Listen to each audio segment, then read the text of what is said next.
Olá, eu sou Cleiton Mello e esse é o Negócio de Dados, um podcast para quem cria, escala, vende e consome produtos de dados. Hoje nós vamos conversar com João Zunheda, cofundador do grupo Maxiquim, que é uma plataforma de inteligência de mercado e dados que atende os mercados de químicos, papel e sucata ferrosa. Olá, Zunheda, tudo bem? Olá, Cleiton, tudo bom? Maravilha, seja bem-vindo. Conta um pouquinho pra gente da tua trajetória pessoal aí até você chegar na Maxiquim, fundar a Maxiquim. Primeiro, obrigado pelo convite, né?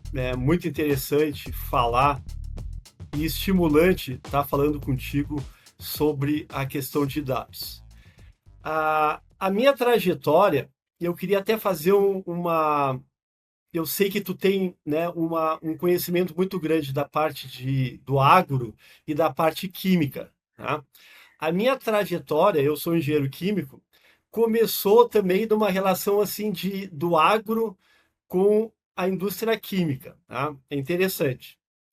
Eu nasci numa cidade do interior eu sou gaúcho, nasci numa cidade do interior do Rio Grande do Sul, perto da Argentina, né, que é o Alegrete, é o nome da cidade. Que lá o agro é o motor do desenvolvimento e da economia daquela região da fronteira, né, da fronteira oeste do Rio Grande do Sul. Eu nasci lá, estudei numa escola pública. No meu tempo, a escola pública era muito melhor, né, em termos de ensino do que hoje a gente coloca o nosso filho nas escolas privadas. Então, eu estudei lá. O meu pai, né, o meu avô era descendente de espanhol, por isso Zunheda, né, da região da Espanha, na região basca da Espanha. Eles imigraram, né, pela Argentina. Aí o meu avô foi até próximo de Alegrete, conheceu uma alemã judia, se casaram, né? E o meu pai nasceu dos outros irmãos que ele teve e ficou em Alegrete, tá? Aí foi comerciante, o comércio dele deu certo, ganhou dinheiro e comprou uma fazenda, né? Então, nossa família tem, né, terras lá. E eu nasci numa cidade, né, onde o agronegócio ainda não estava como é hoje, desenvolvido, né, e muito endividado na época, né, tanto que o gerente do Banco do Brasil na época era mais importante que o prefeito, Imagino. tá? É. Então, para contextualizar, que daí eu terminei os meus estudos lá e a minha mãe disse assim: meu filho, vai para Porto Alegre, né? Faz o vestibular lá e estuda lá para tu ser algo na vida e não ficar aqui, já que o agronegócio não está bem. Muito diferente de hoje. Muito Tanto diferente. que hoje o fluxo até é o contrário, né? Ou eles ficam lá, né, os meninos e as meninas, ou até quando vêm estudar em Porto Alegre voltam para lá. Aí eu vim para Porto Alegre, né? Aí eu tinha que fazer um vestibular, né? Vim do interior do Rio Grande do Sul. E aí a gente começa a conversa com um parente, conversa com um amigo. E naquela época, Cleiton, o polo petroquímico estava iniciando no Rio Grande do Sul, Uhum. tá?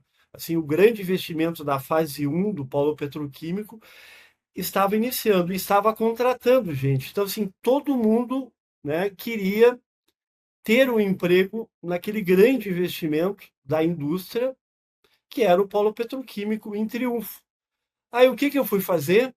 Engenharia química, né? Então, dentro desse contexto, né, é importante a gente analisar dentro da questão assim de conhecimento que esses detalhes, né, às vezes modificam, né, a vida de um profissional, não na metade da carreira, né, ou mesmo no início da carreira. Muitas vezes isso determina a profissão de um jovem, de um adolescente, né? Que está escolhendo. Eu tô falando um pouco disso também, que eu tenho um filho mais velho que mora nos Estados Unidos, né? Já está lá, já escolheu a profissão, já está trabalhando, mas eu tenho um filho menor de 14 anos que está nessa fase. E olha, agora é bem diferente daquela época, né? Que era a época assim do. Eu nem vou falar muito. Eu tenho 63 anos. Na minha época era a época do Telex, hoje é a época da inteligência artificial. Eu Muda vi no teu praticamente. último entrevistador ele falando assim, ele se sentindo mais velho, falando do fax. Eu sou da fase anterior do fax. Fax. Mas eu me sinto jovem, né? Com 62 anos, depois eu vou falar um pouco mais do grupo Maxiquim. A questão dos dados, a questão da informação, ela te deixa jovem, né? Ela te deixa sempre querendo procurar novas formas e novos desafios, né? Não só para o teu negócio, mas para ti como pessoa física também, né? Como É. cidadão. Então, essa é um pouco assim da minha trajetória.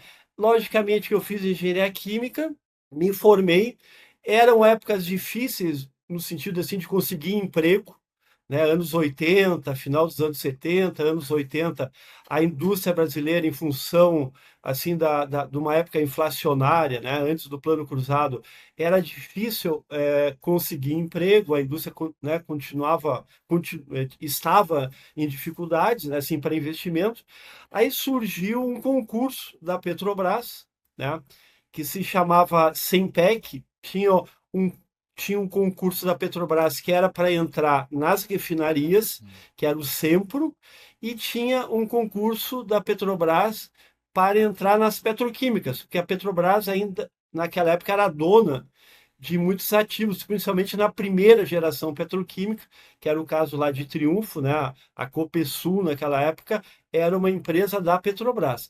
Então, a Petrobras fazia concursos no Brasil inteiro, que se chamava Sempec, né? Cursos de especialização em petroquímica, que ela patrocinava nas universidades federais do Brasil, né?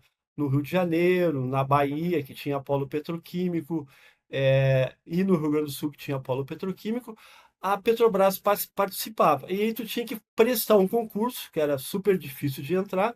Eu prestei, junto com a minha sócia, cofundadora do Grupo Maxiquim também, a Solange Stumpf, ou seja, lá que a gente se conheceu. Nós fizemos o Sempec, na URGS, né, na Federal do Rio Grande do Sul, com professores, a maior parte deles do SEMPES ou de refinarias, né?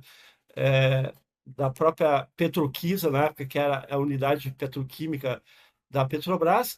Aí nós ficamos um ano e meio estudando na URGS. Para mim foi uma época muito boa, Cleiton, porque eu passei no concurso, fiquei estudando e nós ganhávamos o mínimo do engenheiro, né? Então a Petrobras pagava, né, Ainda na para estudar universidade.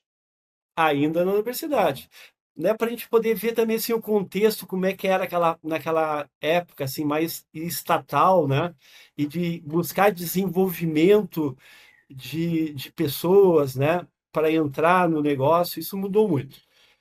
Então, eles nos pagavam, né, o mínimo do engenheiro, se eu não me engano, era 9 salários mínimos ou 8 salários mínimos e meio, Uau! pagavam para nós ficar estudando. Aí, no final do curso, na federal, bom, e também, mas também tu tinha a média 7 e não tinha, assim, ou tu tirava 7 ou estava fora não tinha recuperação, Ou né? tirava 7 ou Naquela tirava época, 7. eu tirava 7 eu tirava 7. Aí no final, eles montavam assim um ranking, né? E aí várias empresas do Brasil queriam também esses engenheiros. E aí a gente meio que escolhia e as empresas nos escolhiam, entrevistavam, né? Mas já com emprego garantido depois. E aí né? Como eu já tinha feito estágio, né? E a Solange também já tinha feito estágio. Quando estávamos na faculdade, no polo petroquímico, né? Lá em Triunfo, foi assim né, uma trajetória meio que ia acontecer, né? Aí nos escolheram e nós fomos, né, trabalhar no polo petroquímico em Triunfo, numa empresa que era do sistema Petrobras, que era a Petrobras, né? E depois eu posso falar um pouquinho mais, assim, aí no contexto lá do polo, né? Como é que... Porque, assim, depois de um tempo nós saímos de lá e não fomos demitidos. Todo mundo queria, porque aquele era o melhor emprego que todo engenheiro químico queria trabalhar no polo petroquímico. Imagino, na E época. eu e a Solange, nós pedimos demissão, saímos, né, da empresa, né, para montar uma empresa de inteligência de mercado e dados, tendo o melhor emprego, né, na melhor, na maior empresa petroquímica no Sul, que era um polo petroquímico inteiro, para montar uma empresa de inteligência de mercado e dados no Rio Grande do Sul, em Porto Alegre, tá? Que já fez 30 anos esse ano. 30 anos. Essa jornada, Zunheda, normalmente, até pelas entrevistas anteriores que eu fiz aqui no podcast, a gente percebe essa linha muito comum entre os vários empreendedores de dados, né? As pessoas têm uma trajetória muito interessante, muito variada dentro de grandes empresas, grandes corporações. Em determinado momento, elas, por diferentes razões, acabam saindo e montando empresas de inteligência de mercado e dados. Então, assim, acho que é legal você contar um pouquinho, então, como é que foi essa virada, tanto para você quanto para a Solange, né, que é a sua cofundadora, como é que foi essa virada para vocês? O que motivou vocês a fazerem isso? E como é que foram esses anos iniciais da Maxiquim? Cleiton, quando nós estávamos no polo, né, que nós ficamos lá mais ou menos não, em torno de 10 anos, um pouquinho menos, mas em torno de 10 anos, assim, em torno de uma década, né? Assim, a petroquímica brasileira, diferente do agro, né, não é um price maker, né? Assim, ele não determina preço, né? Ou seja, ele segue preços de outras regiões do mundo que são maiores, né? E o agro, em muitas commodities, é o contrário, né? O Brasil é um formador de preço, né? E isso, assim, também remonta essa diferença, né? Eu sei que tu conhece bem o agro, de entender assim petroquímica no Brasil e agronegócio no Brasil, né? As diferenças fundamentais são essas. Bom, aí então, né, naquela época, nós tínhamos que procurar, tendo uma planta de 1 milhão de toneladas, né, de eteno, com várias plantas no entorno, né, com contratos em cima dessa produção de eteno, de propeno, né, que a Copersucar naquela época produzia e hoje está integrado, né, o que é a Braskem hoje. Nós buscávamos informações de consultorias fora do Brasil, tá? Nós não tínhamos indicadores, tanto na parte de produção quanto na parte de mercado, para fazer benchmark, né? Para fazer análise. Como é que está o nosso negócio? Tá? Como é que a plataforma de conhecimento que a gente fez dentro da empresa, né?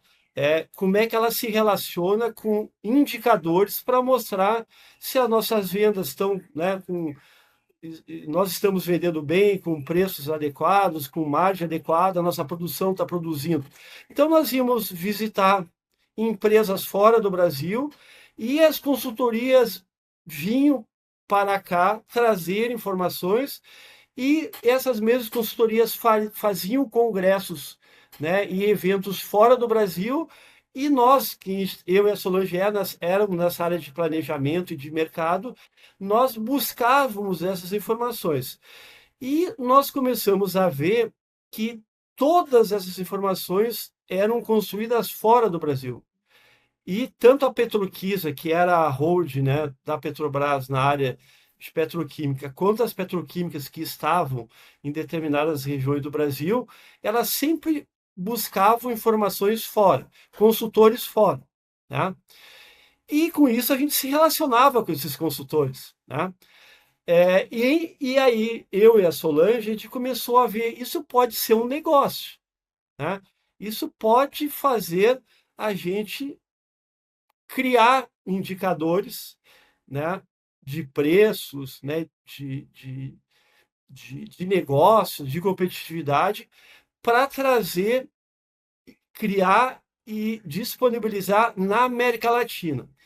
E nesse início, ainda no polo, Cleiton, a gente sempre procurou e sempre soube que para a Maxiquim, para o grupo Maxiquim lá no futuro ter sucesso, a gente tinha que ter um pé fora do Brasil. E não só na América Latina, né? Ter um pé na Europa, ter um pé principalmente nos Estados Unidos. Naquela época, o Oriente Médio era onde os investimentos petroquímicos estavam sendo consolidados e crescendo. A China ainda não era o que é hoje, né? Então, nós sempre buscamos, né, o contato com empresas e pessoas fora do Brasil. Quando nós tomamos a decisão, que não foi fácil, né, de virar empreendedor numa área de informação e de dados no Brasil, né, porque os nossos concorrentes eram grandes empresas fora do Brasil, Grandes né, que empresas tu globais conhece, de consultoria, imagino. empresas globais de consultoria. E normalmente o que acontecia? O empresário brasileiro, né, que eram donos de empresas químicas, petroquímicas, o empresário brasileiro queria escutar os consultores de fora, né? Porque achavam que nós, né, não tínhamos a informação, né, para ajudar eles, né? Então, esse início, bom, aí nós montamos a Maxiquim, que foi a primeira empresa, né? Hoje, o grupo Maxiquim, só para contextualizar, tem a Maxiquim, que analisa negócios e mercados, inteligência de mercado na área química. Tem a W4 Chemical, que é uma empresa também próxima, foi um split da Maxiquim, onde nós colocamos os engenheiros aqui, porque uma empresa de inteligência de mercado e dados precisa de gente, e essas pessoas elas precisam ser formadas, a gente não pode trocar, né, um consultor, um analista de mercado, analista de dados, né, assim, em um ano já pegar um outro pronto, não, demora muito tempo. Então nós colocamos, né, como sócios aqueles engenheiros, né, que se destacaram e nós criamos, fizemos esse split, né, que é a W4Ken, que está o Maurício, tá a Thaís e tá a Marta, que mora em São Paulo, né? Então, e tem todo um time também, né? E esse negócio já hoje já tem o tamanho da Maxiquim, ou seja, não é só uma empresa para colocar pessoas lá, não.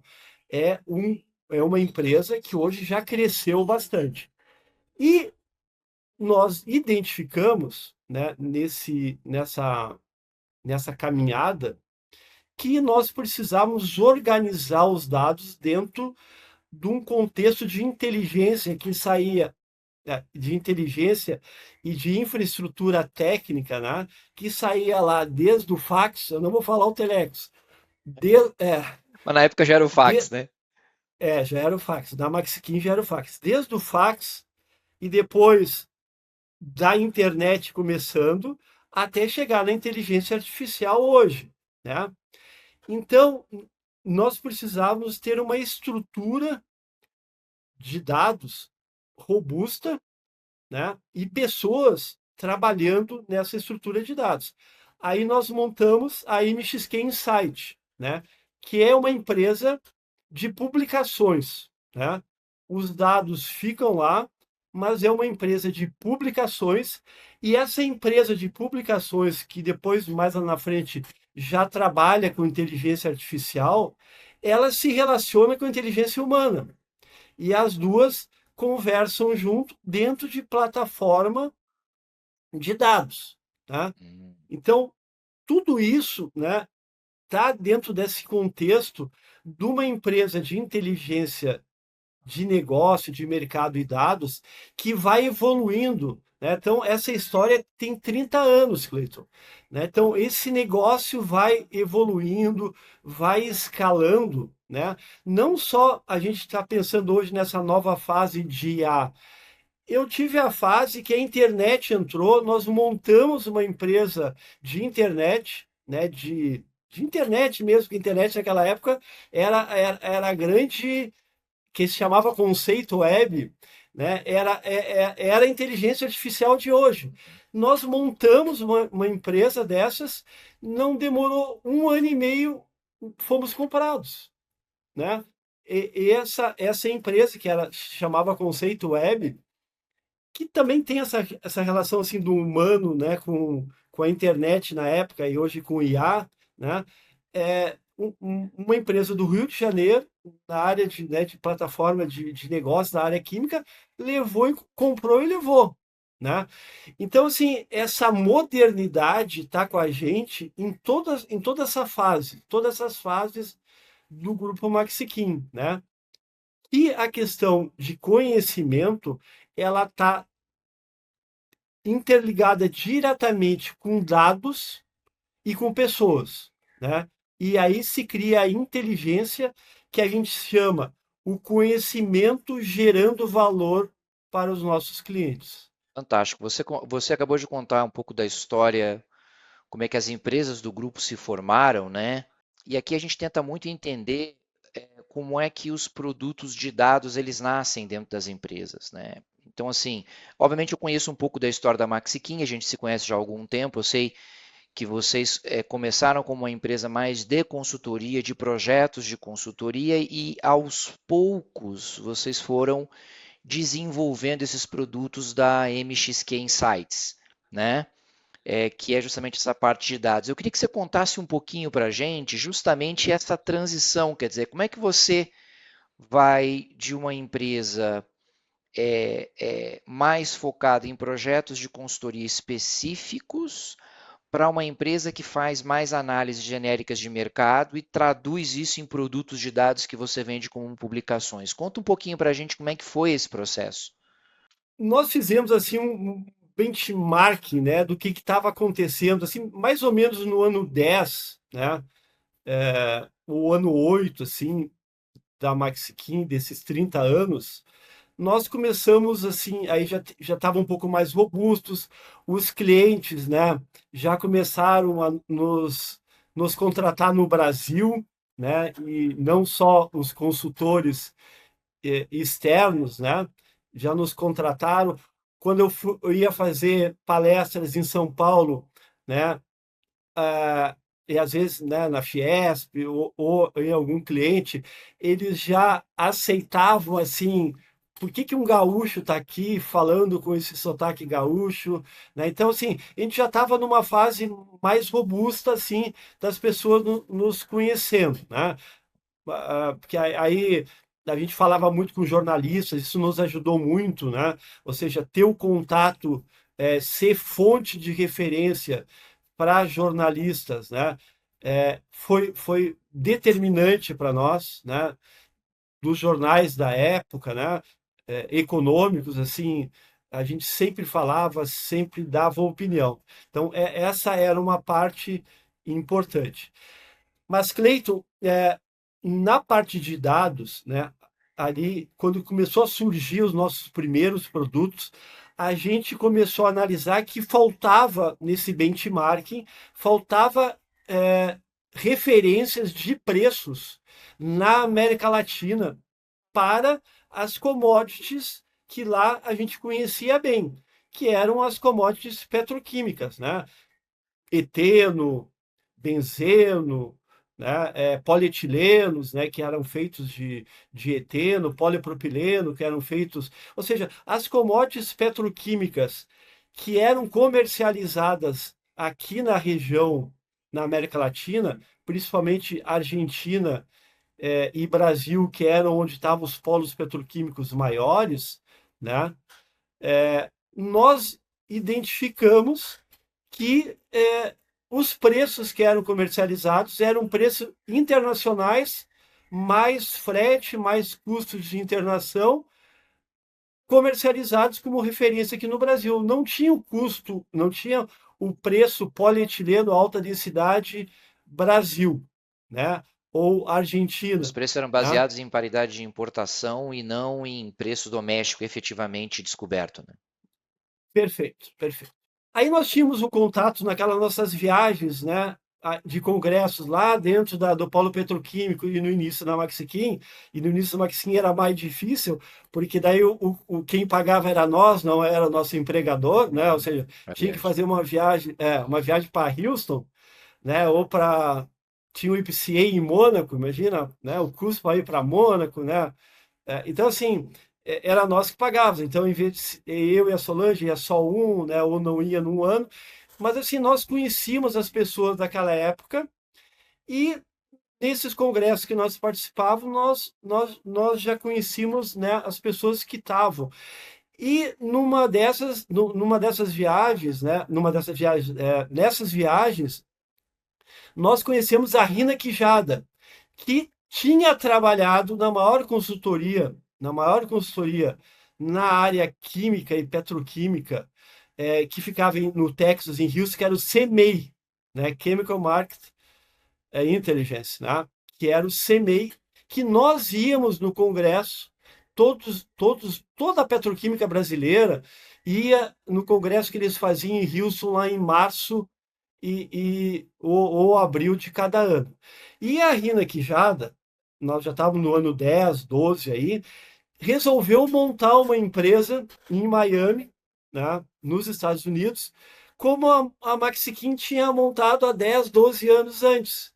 E a Solange e a Rina se encontraram numa dessas viagens em Buenos Aires. A Solange estava em Buenos Aires, a Rina estava em Buenos Aires. Começaram a conversar: olha, nós precisamos fazer referência de preços aqui na América Latina. Tá? Bom, Ela identificou isso, a Solange e eu já tínhamos identificado, e resolvemos a fazer o Quimax, né? Que era uma publicação mensal, depois eu explico por que era uma publicação mensal de preços que analisava preços no Brasil de commodities, preços domésticos, né? Não preços internados, né? Que não tinha, né? Os grandes consultorias internacionais, as grandes agências de preços internacionais não tinham. Aí nós montamos essa agência de preço, fazendo Brasil e Argentina, depois foi para a Colômbia e acabamos no México, tá? Então, essa foi assim a fase inicial onde nós migramos, né, dessa parte da consultoria, dessa avaliação de negócio, de mercados, para fazermos uma agência de preço de petroquímicos, né, básicos e polietilenos aqui na América Latina, que ficou 12 anos, né? Ou até um pouquinho mais, 15 anos depois, eu posso contar como é que isso acabou mudando, fluindo. É, fluindo. antes de você contar isso de novo, assim, eu acho que essa experiência de você converter a empresa de consultoria numa agência, não converter, né? Você expandir, você nunca deixou de fazer projetos de consultoria tradicionais, pelo que eu entendo. Sim, Mas essa evolução de uma empresa de consultoria que se torna uma agência de preços, e assim, são negócios muito diferentes. Eles parecem que são muito parecidos, né? Eles se parecem muito, desculpa, mas o processo de descoberta de preços, de publicação de preços, especialmente quando você está muito preocupado com as questões de imparcialidade, independência, compliance, e até porque a natureza comercial desses dois produtos é diferente. Um projeto de consultoria ele tem começo, meio e fim, você tem um preço fixo, e se amanhã ou depois você não tem projetos de consultoria para fazer, você tem uma queda de receita, né? O produto de dados, e particularmente de preços, ele tem uma natureza de receita recorrente, né? Quanto mais as empresas usam, mais você escala, porque você faz o produto uma vez só e você pode vender 10, pode vender 100 ou pode vender 1000.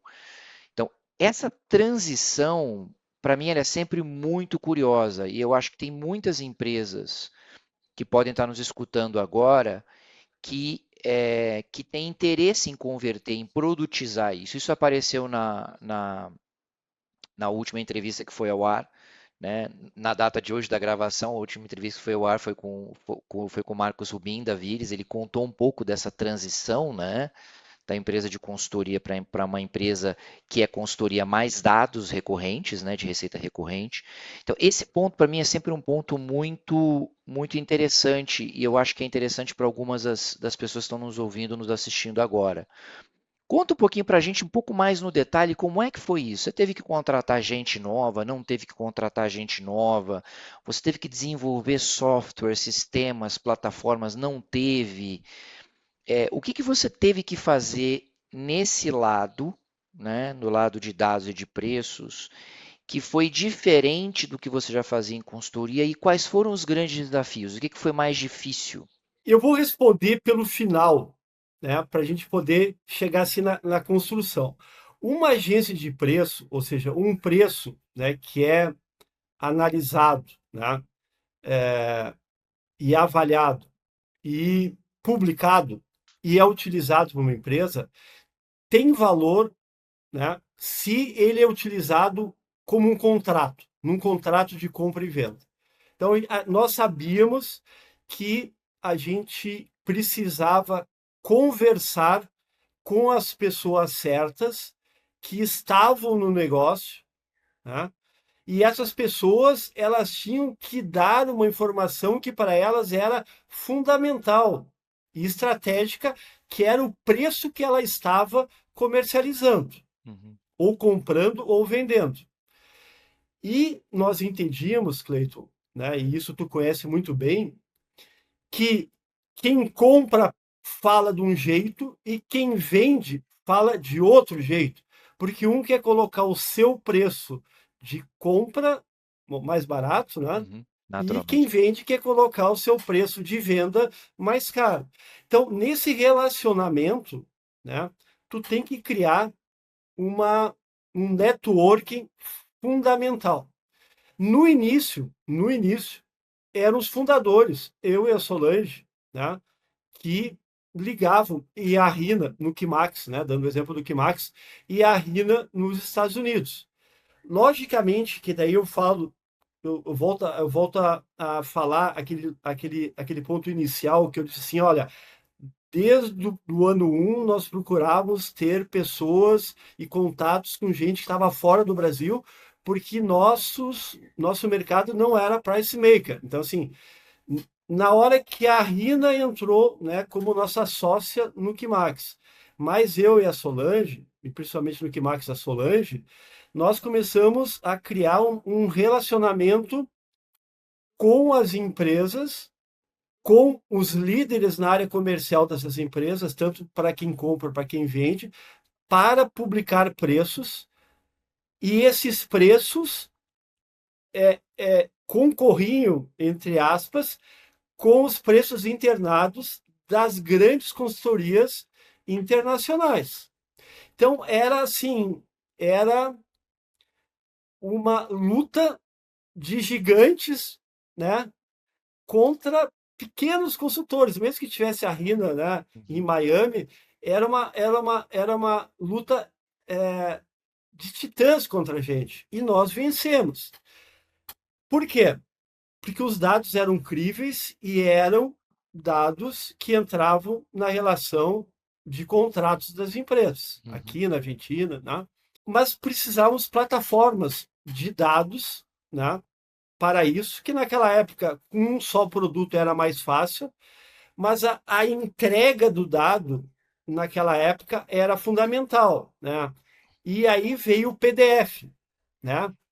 Aí surgiu, né, o PDF, que nos ajudou imensamente, ou seja, uma forma, né, de tu mandar. Aí a internet já estava funcionando, né? Mais Nós já tínhamos desenvolvida, até né? desenvolvida, nós já tínhamos aprendido a questão da internet, até porque nós montamos uma empresa de internet, né? E depois até vendemos. Então, assim, toda essa parte da tecnologia tem que estar junto com a questão do conhecimento, porque no fundo tu precisa ter um produto que seja usado pelo teu cliente como contrato, né? Ou como indicador para tuas vendas, e tem que chegar rápido, né?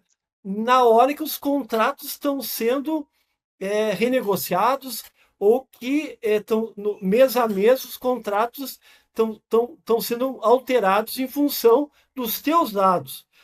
E a gente sabia que naquela época uma parte dos contratos era com dados que nós fazíamos, né? de produto doméstico, mais os dados das consultorias internacionais com produto internado.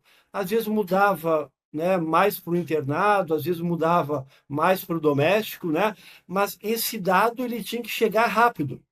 Então a construção desse dado era fundamentalmente na relação, né? E aí nós tínhamos que formar pessoas dentro da empresa, né? Até porque nós tínhamos outros negócios, eu, a Solange e a própria Rina, e a Rina também formou lá nos Estados Unidos, lá em Miami, né?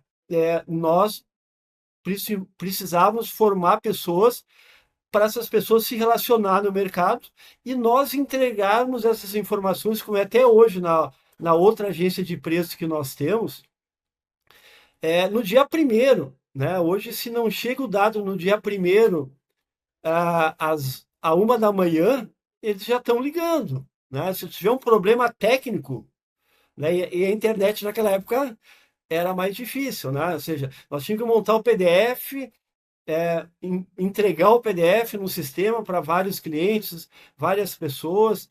Então, esse ambiente de dados envolve conhecimento, envolve tecnologia, Uhum. né? Eles estão totalmente ligados, mesmo na época do fax e pós do PDF, né? E esse negócio do Kimax deu tanto certo que nós acabamos vendendo esse business, né? Ah, foi um pouco antes da pandemia, e aí um pouquinho antes, uns 2, 3 anos antes da gente vender, a Rina, que estava numa consultoria que se chamava Inteliquem, que era assim, como a Maxiquim, né? Ela ficava em Miami e nós aqui no Brasil, ela vendeu aos 50% do Kimax, ela vendeu, né, para a empresa que comprou o SEMAI, que foi a IHS, que depois virou IHS Markit, né? Ela foi trabalhar na IHS, porque a Rina, antes de montar a Inteliquem, ela era consultora do SEMAI, né? E aí ela montou o Inteliquem, nós fizemos o Kimax, né?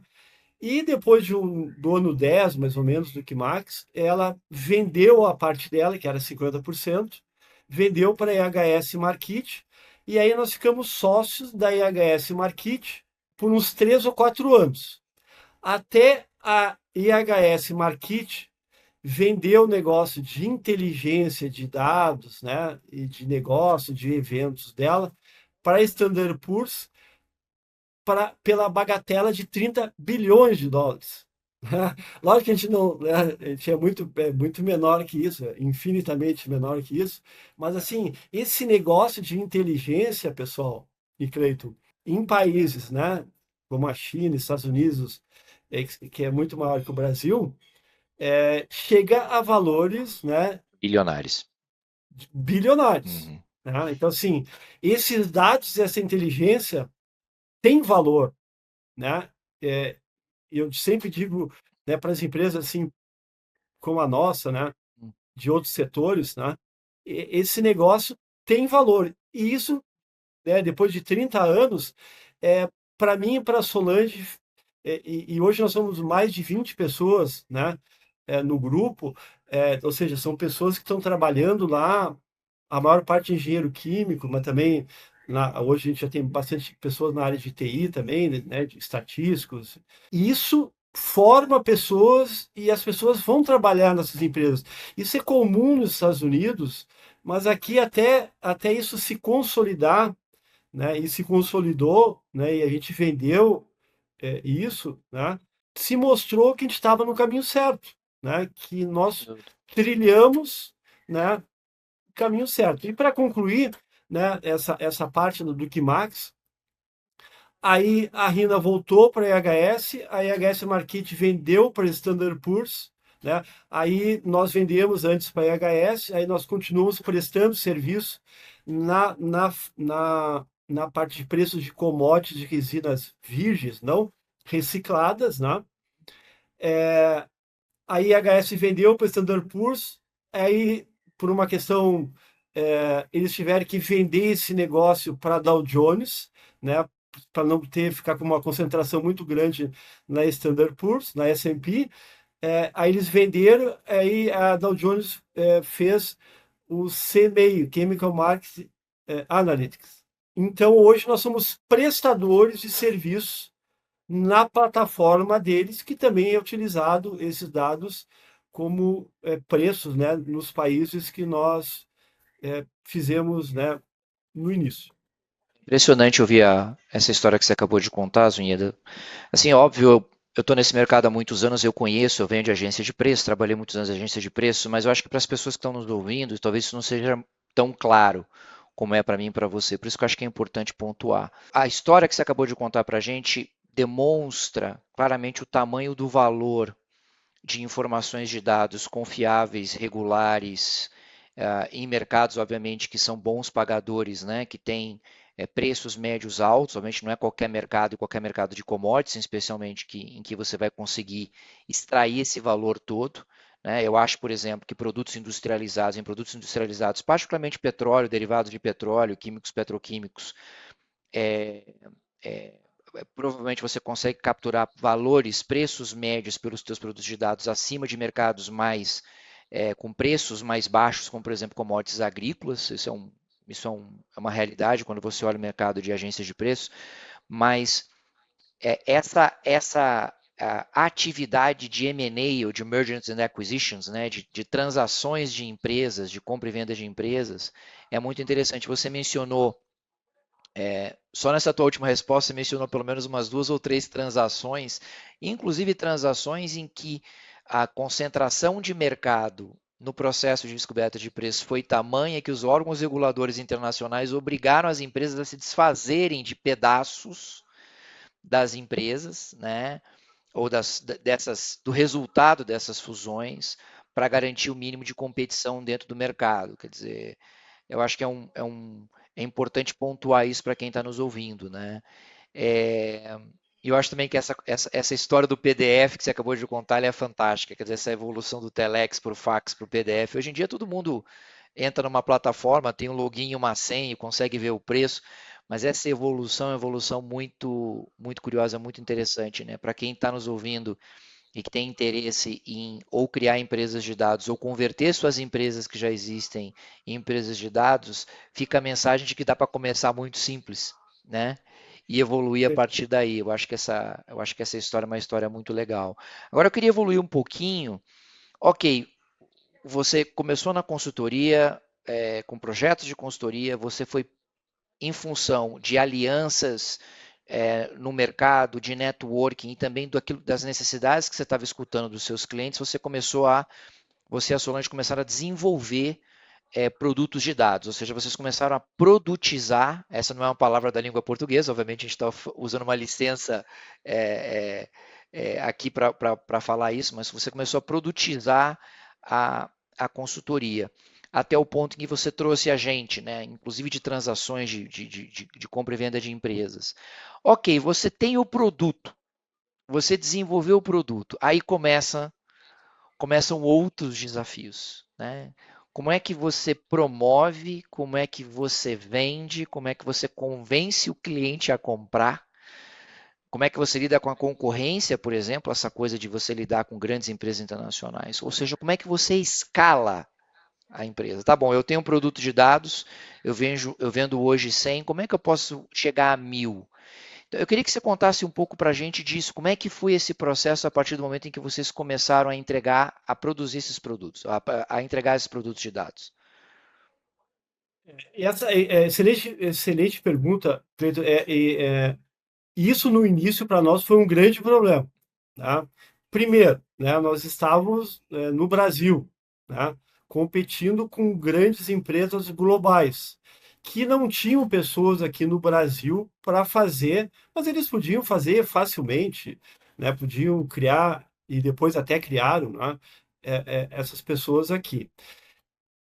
Uma coisa também que eu falei no início e vou retomar aqui é a venda, né, de um dado, de uma informação, ela tem que ser confiável.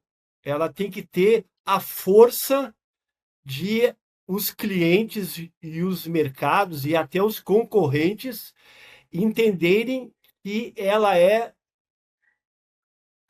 buscada, né, criada, construída através de uma responsabilidade técnica, metodológica, né, e responsável no sentido de tu ter que escutar os vários elos dessa informação de uma maneira responsável, né? Então, isso é fundamental. O que nos ajudou nisso, além de visitar as empresas, era conversar com os jornalistas, né? Ou seja, a gente já falou do PDF, né? Eu nem vou falar mais do fax, assim, do PDF, que é mais novo, né? Mas eu sou da época da Gazeta Mercantil, né? Que era um jornal como Valor Econômico. O Valor Econômico não tinha naquela época, né? Então, nós conversávamos, eu e a Solange, e também com algumas revistas, né? Nós conversávamos e dava muita informação para o debate, né? Na imprensa, né? Lógico que naquela época não tinha a internet, né? Como tem hoje, mas assim, a conversa com os jornalistas, né? Era fundamental. E naquela época os jornalistas eram setoriais. Hoje um jornalista praticamente pega de tudo, né? Mas naquela época tinha os jornalistas setoriais, então isso foi fundamental, né? Assim, só para mim chegar na questão da venda, né? Outro detalhe que foi fundamental para nós, né? Além dos eventos que nós fazíamos no Brasil, além dos jornalistas que nós conversávamos aqui no Brasil, nós também fizemos eventos nos Estados Unidos, né? O Wikimax tinha evento em Houston, né? Então tinha lá a semana, né? Onde tinha o evento do SEMAI. Nós fazíamos nessa mesma semana antes do evento o evento do Wikimax, né? Era a Rina, eu, a Solange, o Otávio, que tu conhece naquela época, ia muito também, Otávio Carvalho, né? Que era nosso sócio naquela época, né? Ou seja, nós levávamos o conhecimento da América Latina, né?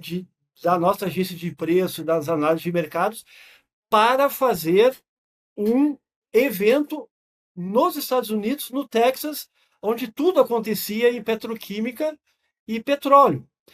E aí o que acontecia? Nesse evento que os americanos iam para entender a América Latina, os brasileiros que, né, eram meio assim, pô, será que eles sabem alguma coisa? Né? Será?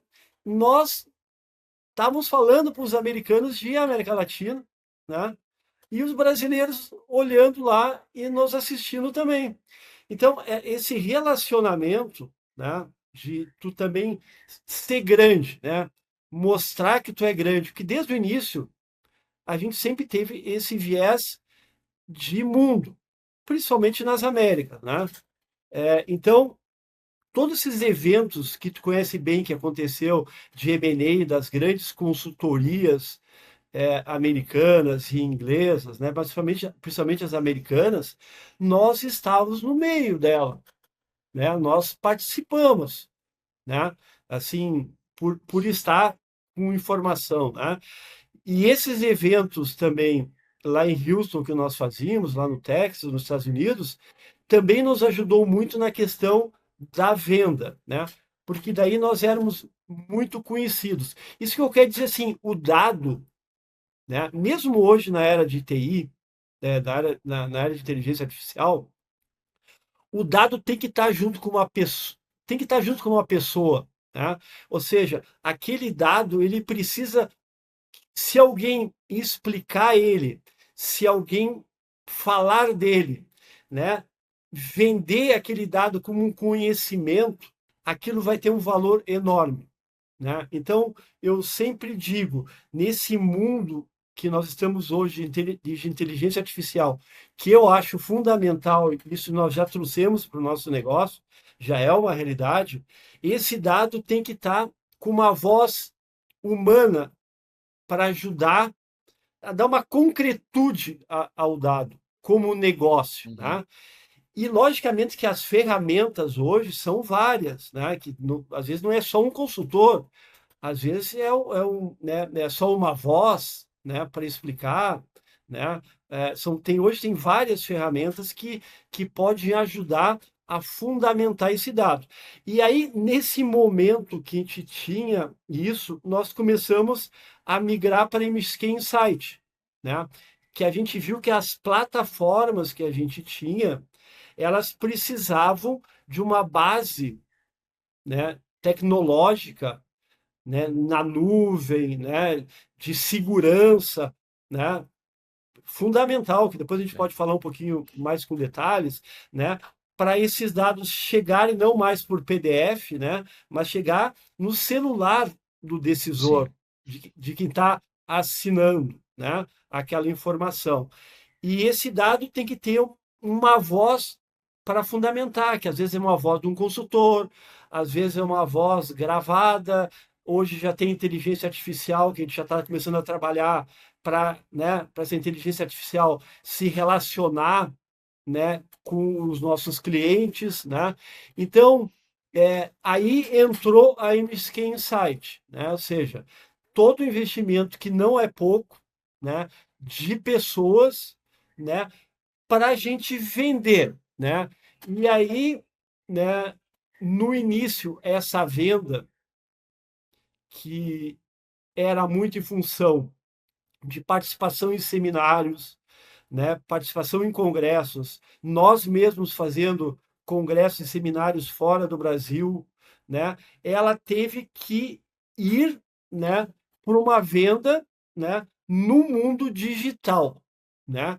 E daí nós que até essa época dos congressos eram engenheiros que conheciam o mercado, né, que vendiam essas informações, nós tivemos que começar a criar, dentro da MSK Insight, uma área, né, de inteligência de dados, né, para o dado fluir rápido, né, chegar no cliente com segurança e nós protegendo esses dados, né? Porque se hoje a gente não protege os dados entram no chat GPT e os nossos clientes estão vendo, olha, por que eu vou comprar o dado do grupo Maxiquim se o dado está disponível no chat GPT, é. né? Você sabe que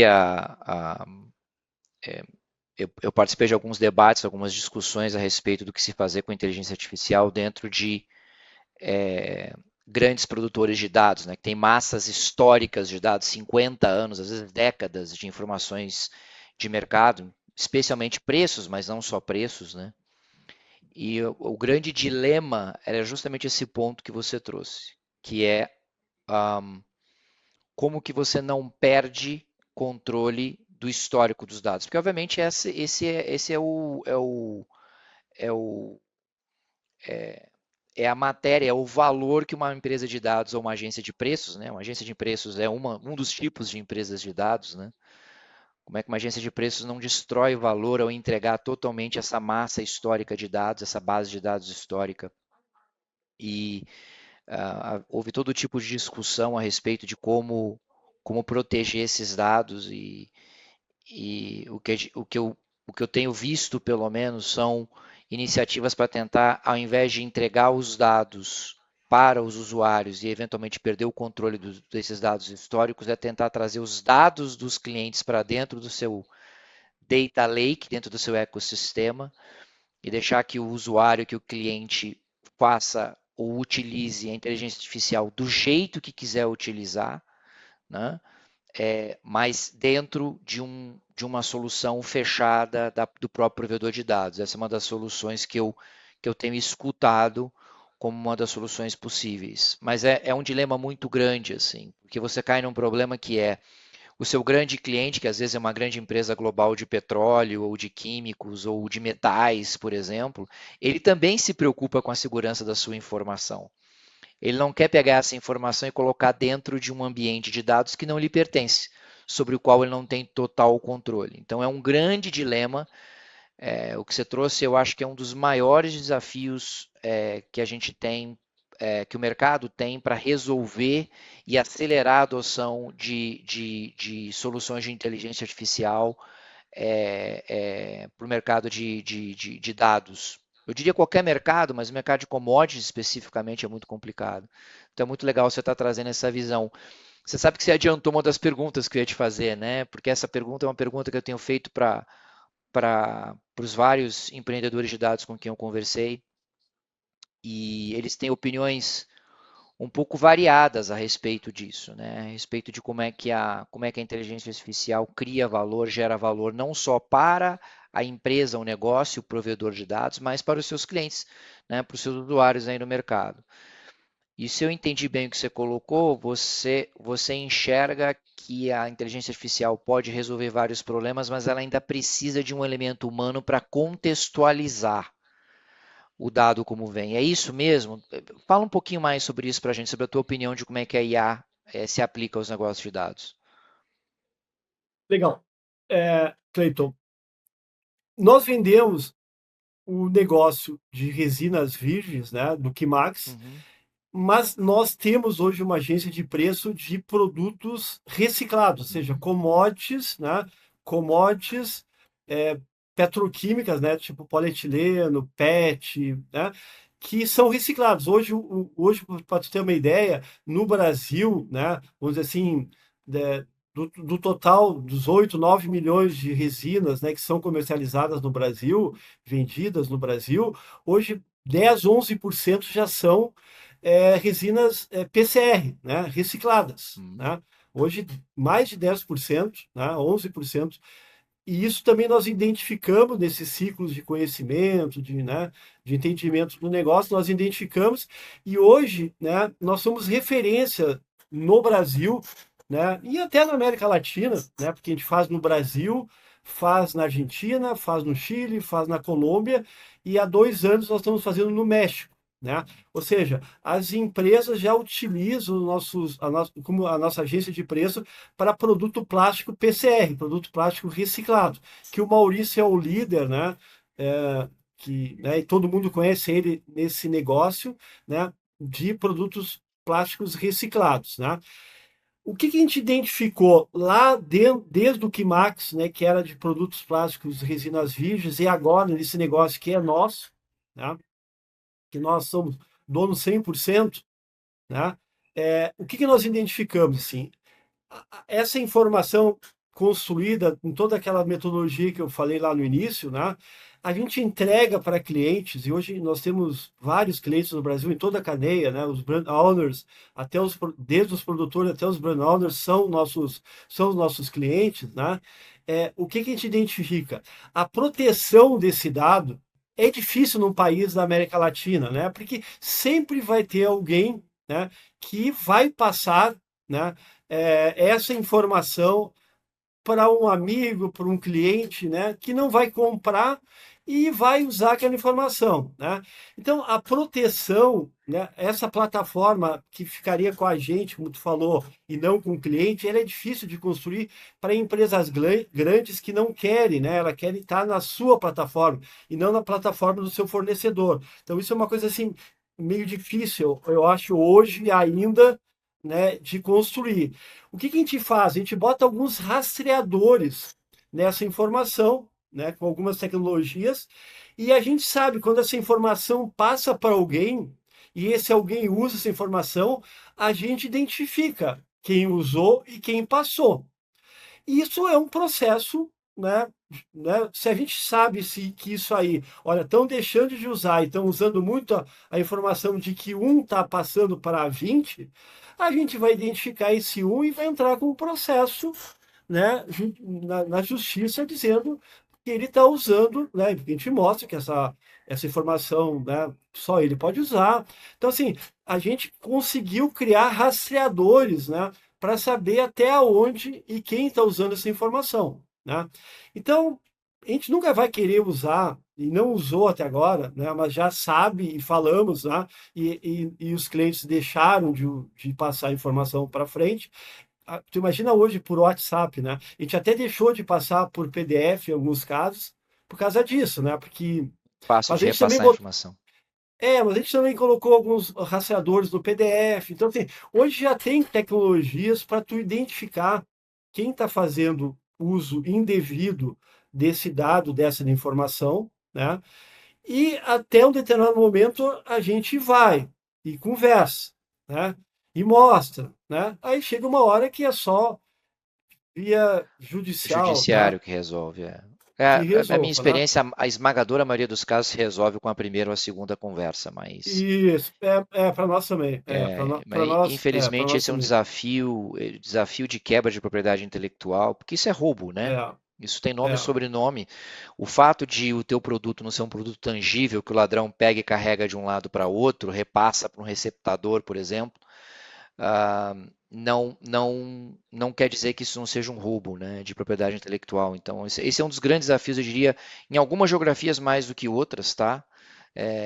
O Brasil não é a pior do mundo, é, já te adianto pela minha experiência, não é a pior do mundo, mas é um problema maior do que a média. O Brasil é um problema maior do que a média. é. Não, perfeito, né? Então eu acho assim, essa questão do dado, da informação, né? Ela tem que ter esse cuidado da propriedade, né? Uhum, Nós sabemos disso, investimos nisso e falamos para os nossos clientes, né? Tanto que a gente não usa, às vezes os clientes querem dados de consultoria internacional, disse, olha, eu conheço a pessoa que é o representante comercial dessa empresa, fica em São Paulo, no Rio de Janeiro, fica em Houston, né? Fica em Nova York, fala com ele e vê quanto que custa, né? uhum. A gente não pode trabalhar com dados, né, que são de propriedades de outras empresas, né? Então, esse cuidado está no nosso DNA desde o início. E a tecnologia, né, nos ajudou a resolver isso, com muito investimento dentro da MSK Insight, né? Que é uma empresa de publicações, mas a base dela é trabalhar com dados, né? Para entregar e vender, né? Para chegar, né? No dia a dia, né? Dos decisores que quase, eu vou dizer, muitas vezes é o celular dele às 7h55, às 8 da manhã, né? Que precisa chegar, né, alguma informação. É, é isso aí mesmo. Zunheda, a gente está chegando perto do nosso tempo aqui, já passamos de uma hora. É, eu queria encerrar com uma mensagem tua, uma mensagem final tua para quem está nos ouvindo, particularmente para pessoas que estão mais ou menos no teu lugar, assim como empreendedores de dados ou quem aspira, né, em empreender em dados, né, ou quem já tem um ótimo negócio de software, o que quer que seja, tenha muitos dados ali dentro circulando e queira monetizar esses dados. Com essa tua experiência aí de mais de 30 anos, tanto na consultoria como de novo produtizando a consultoria, né, com dados, que mensagem você deixaria para esses profissionais? Que responsabilidade, hein? Não, gostei, muito, muito bom, muito boa pergunta, Cleiton. Assim, o que eu diria assim, ó, o ciclo, nós estamos entrando num novo ciclo de informação de dados, né? Ou seja, é um ciclo que nem as grandes consultorias conseguiram entender ainda, né? Concordo. Então, a primeira coisa que eu acho fundamental é ter o analista do mercado que, sem o analista que conhece o mercado, né, não, vai ser muito difícil, por enquanto, pode ser que no futuro não, mas esse analista do mercado, que conhece o mercado de minério, de papel, de plástico, de petroquímica, estar junto com o analista de dados e de, de, de TI, né? De inteligência artificial, de IA, me faltou a palavra. Né? Esse analista de mercado tem que estar junto com o analista de dados, que às vezes não é estatístico, mas esse estatístico tem que estar junto com alguém de IA. Né? Ou seja, hoje, se esses dois não estiverem conversando no dia a dia, no mesmo escritório, né? Vai ser muito mais difícil por ter a velocidade para entregar a informação, capturar a primeira informação, trabalhar essa informação, colocar essa informação na nuvem e isso ser entregue para o teu cliente rapidamente, mas não é só rapidamente, aonde ele estiver, que pode ser na praia, ele de férias, pode ser ele numa viagem de negócio em Houston, né? Ou no escritório de trabalho em São Paulo. Então, essas duas pessoas, elas têm que estar muito próximas, né? E esse novo ciclo que está vindo aí, né? A inteligência artificial, que eu vou chamar de chat GPT, ela é fundamental, né? Ou seja, não tem como a gente não entendê-la, né? Ou como um desafio ou como uma concorrência. Tu tem que estar, tu tem que conhecer ela e tem que trabalhar com ela. Sem dar muitos detalhes, mas eu vou dizer assim, nesses 30 anos que nós temos no grupo Maxiquim, de várias pessoas que entraram e as que ficaram, como eu e a Solange, gerou conhecimento que ficou armazenado, ou num PDF, ou num banco de dados, né? Ou num relatório de uma pessoa, ou num trabalho entregue por um cliente. Todas as informações, elas estão armazenadas com segurança, né? Nos nossos bancos de dados na nuvem. Só que esse conhecimento, ele não pode ir para a internet para o chat GPT pegar. Então, o que, que a gente vai fazer? A gente vai fazer o nosso chat GPT Sim. para buscar essas informações, para gerar um conhecimento, né, através de inteligência artificial, que o nosso analista vai avaliar para entregar através de todas as plataformas que a gente tem para os nossos clientes, né? Então, assim, essa análise e essa relação da IA com o humano, com o analista, com o consultor, ela é fundamental. E eu acho que a IA vai nos ajudar muito, como uma plataforma de entender como é que ela faz para nós construirmos dentro do grupo uma plataforma de IA que seja própria nossa, que aí sim o nosso cliente pode usar ele entrando aí dentro da nossa plataforma Uhum. e não transferindo isso para a plataforma aberta para não ficar disponível para todo Não mundo. correr o risco de perder o ganha-pão, né? O grande valor dos dados. É legal você estar comentando isso porque é, o episódio anterior ao seu, entrevistei o Fred Marques da Grão Direto. E o Fred fala muito disso. Quando eu fiz essa mesma pergunta para ele sobre IA, ele comentou sobre é, o maior impacto que ele vê da IA do ponto de vista dos clientes, né? Não estou falando nem da questão estratégica, se você deixa vazar, sair ou não, protege, mas do ponto de vista dos clientes, ele entende que a IA, e eu acho que você tá falando a mesma coisa, só com de outro jeito, né? Ele entende que a IA vai mudar muito o jeito do cliente das empresas de dados consumir esses dados. E é exatamente isso que você está falando. Quando você tem um agente de IA, como a gente chama, né, expressão da moda aí, exclusivo da Maxiquim, acessando esses 30 anos de conhecimento acumulados, majoritariamente na forma de texto, né, porque você deve ter entregue muito PowerPoint e PDF na sua vida, mas talvez também podcasts, vídeos gravados, vídeos de conferências e por aí vai. Você oferecer isso, especialmente se você tiver essa camada de filtro humano que você acabou de falar, que são analistas da própria Maxiquim ou da sua própria empresa de dados, treinando esse modelo de alguma maneira, né? Qualificando a informação que está voltando desse modelo e refinando essa informação ao longo do tempo. Isso é um diferencial competitivo gigantesco para empresas de dados, né? Empresas de dados que nascerem dessa forma daqui para frente têm muito mais chances de sucesso. Eu concordo com você totalmente. É um outro ciclo. É muito diferente, né? A gente está saindo de um mundo em que tem empresas ainda hoje que são especialistas em te entregar os melhores dashboards, né? Do mundo, misturando informações públicas com informações proprietárias de empresas de dados, com as próprias informações das empresas, e colocando isso em displays, em TVs e tudo mais. E nós vamos migrar para um mundo em que nada disso vai ser necessário, porque o cliente vai entrar num chat, como o chat GPT, vai fazer a pergunta que ele quer, mostre-me o gráfico XPTO de tal e tal forma, e ele vai ter instantaneamente isso na sua frente. Quer dizer, é uma evolução muito grande, uma transformação muito grande para todas as empresas,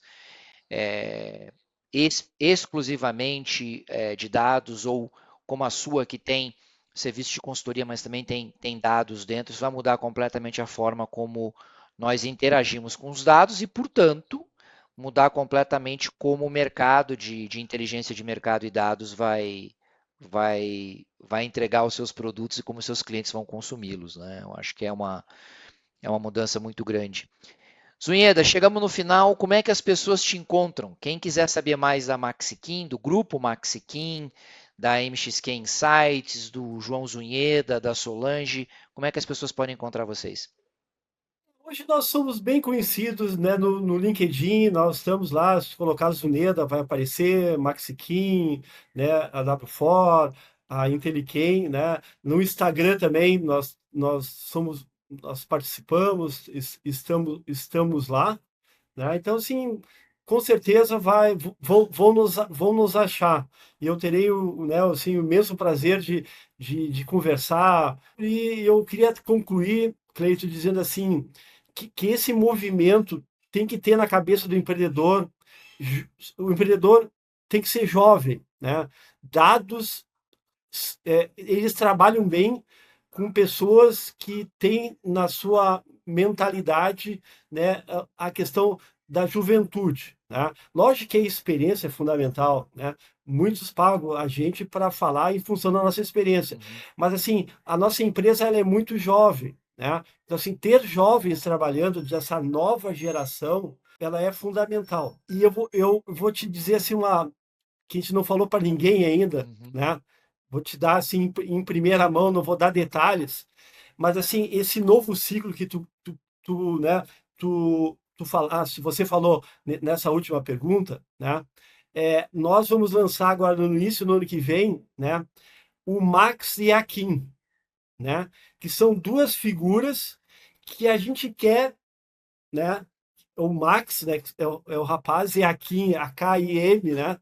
Que é a mulher, para se relacionar também, né? Ou seja, a gente quer dar voz não só do analista, né? Do consultor, a gente quer dar voz das pessoas que estão no mundo da inteligência artificial, né? Fantástico. Então a gente quer que os dois, né, tanto o analista quanto o Max e a Kim, comecem a se relacionar. Logicamente que no início vai ser uma relação assim, bem ainda pequena, mas no futuro a gente quer que eles se relacionem muito mais com os nossos clientes, mas Fantástico. sempre com a voz dos nossos analistas também. Ótimo, excelente. Zunheda, muito obrigado, meu amigo. Foi um papo excelente. Eu acho que tem muita coisa legal para desembrulhar aqui nessa conversa. Quem tiver a oportunidade de escutar o episódio, chegar até o final, acho que tem vários ensinamentos muito importantes, muito interessantes para empreendedores de dados e mesmo para quem consome, né? Você acabou de dar um spoiler aí do que vem por aí. A Maxiquim é uma empresa jovem, tem 30 anos, é uma empresa que ainda está a gente pode chamar de uma empresa jovem, experiente, mas jovem, né? E tem muita inovação pela frente. Muito obrigado, valeu demais pela tua participação.